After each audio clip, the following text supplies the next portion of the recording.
राजस्थान में भारत आदिवासी पार्टी ने 8 से 10 सीटों पर अपने उम्मीदवार उतारने का ऐलान कर दिया है। पार्टी अब तक 2 सीटों पर अपने उम्मीदवार उतार चुकी है। लोकसभा चुनाव को लेकर क्या है इस पार्टी की तैयारियां, इन्हीं मुद्दों पर एनडीटीवी ने पार्टी के प्रवक्ता जितेंद्र मीना से खास बातचीत की है।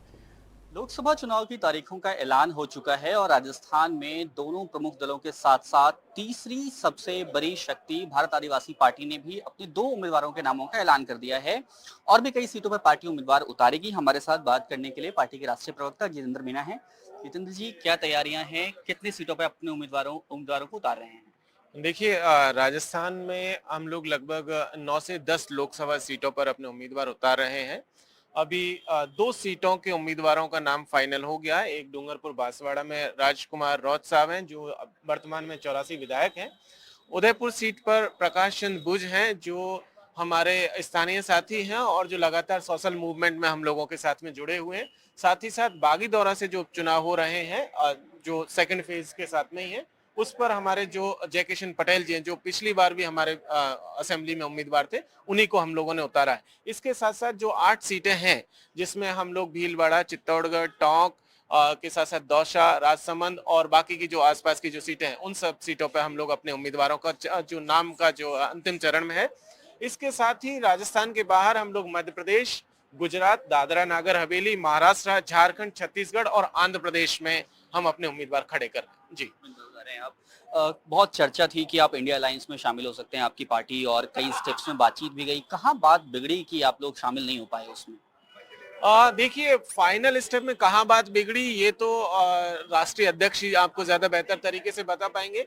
लेकिन एक चीज हम लोगों के जहन में ये क्लियर थी कि जब पिछली सरकार थी कांग्रेस की राजस्थान में, तब हम लोगों ने एक 17 सूत्री मांग का एक एजेंडा कांग्रेस के सामने पेश किया था और जब हमने समर्थन दिया था तो यही कहा था कि अगर इन 17 सूत्री मांगों पे अगर एक्शन होता है तो हम आपके साथ में रहेंगे। और अगर वही मांगों को लेकर के दोबारा से हम लोग मैदान में थे।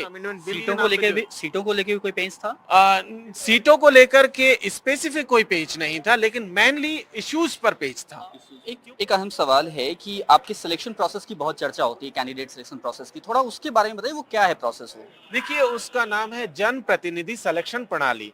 इसमें हम लोग ये करते हैं कि हर जो पंचायत है उसके लेवल पर हम लोग 4 जो व्यक्ति हैं वो चुनते हैं। उसके वहाँ के लोकल पंचायत के व्यक्ति होते हैं और वो वहां से ऐसे हर पंचायत के, पूरी लोकसभा या विधानसभा के हर पंचायत से हम लोगों ने 4 व्यक्ति अपॉइंट कर रखे हैं, जो उस लोकल पार्टी का काम भी देखते हैं और वो सारी चीजें।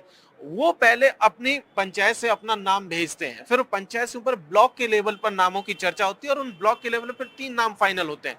फिर सारे ब्लॉक्स में जितने नाम आते हैं उन पर वोटिंग होगी। फिर ब्लॉक के ऊपर तहसील लेवल पर सारी तहसीलों से नाम मांगे जाएंगे, फिर वहां 3 नाम फाइनल होंगे और फिर लोकसभा के लेवल पर फिर 3 नाम मांगे जाएंगे। फिर जो टॉप 3 होंगे उसमें प्लस 4th का अदर का ऑप्शन स्पेशल रखा जाता है और उनमें से फिर एक फाइनल, जिसको अंतिम में जिसको ज्यादा वोट मिलते हैं उस व्यक्ति को हम लोग अपना उम्मीदवार बनाते हैं। लेकिन उम्मीदवारों के चयन प्रक्रिया में क्या ऐसा होता है कि कोई महिला जो है वो बतौर उम्मीदवार आ नहीं पाती है? विधानसभा चुनाव में भी आपने सिर्फ एक महिला उम्मीदवार को उतारा, अभी भी जो आपने नाम का ऐलान किया उसमें कोई महिला नहीं है, तो आखिर ऐसा क्यों होता है? जबकि आप बात करते हैं लगातार पिछड़ों के और शोषितों की बात करते हैं, महिलाएं आपसे गायब क्यों हो जाती हैं? नहीं नहीं, ऐसा नहीं, गायब नहीं। दरअसल देखिए, हमने अभी पूरा रास्ता भी शुरू ही किया है। अभी हमारे पास महिला एक्टिविस्टों की बहुत कमी भी है। देखिए, खुल के एक्सेप्ट कर रहे हैं हम लोग, क्योंकि अभी हमारे पास जितने भी कार्यकर्ता हैं उसमें हमारे इलाकों में बहुत कम बोलने वाले और उस तरीके से जो सारी चीजें छोड़ करके पॉलिटिकल एक्टिविटी में इन्वॉल्व हो पाए, ऐसी महिलाएं बहुत कम है, कम तादाद में हमारे पास है। आखिरी सवाल कि इन सीटों में कितनी सीटों पे जीतने की उम्मीद देख रहे हैं आप? कितनी सीटों पे बहुत मजबूत तैयारी है आपकी? देखिए, एज ए पॉलिटिकल एक्टिविस्ट हम प्रेडिक्शन नहीं कर सकते हम कितना जीत पाएंगे, लेकिन हम ये कह रहे हैं कि हम पूरी ताकत से लड़ेंगे और फिर ये तो 4 जून को ही पता चलेगा कि हम कितना जीत पाएंगे। जी, थैंक यू। तो कह रहे हैं कि बहुत मजबूती से लड़ेंगे, लेकिन 4 जून को ही पता चलेगा कि कितनी सीटों पर ये जीत कर आते हैं। जाहिर है, खासतौर पर दक्षिण राजस्थान के इलाके में जहां पार्टी का बहुत मजबूत होल्ड है, वहां इस ऐलान के बाद अब राजनीतिक सरगर्मी और तेज होनी ही है।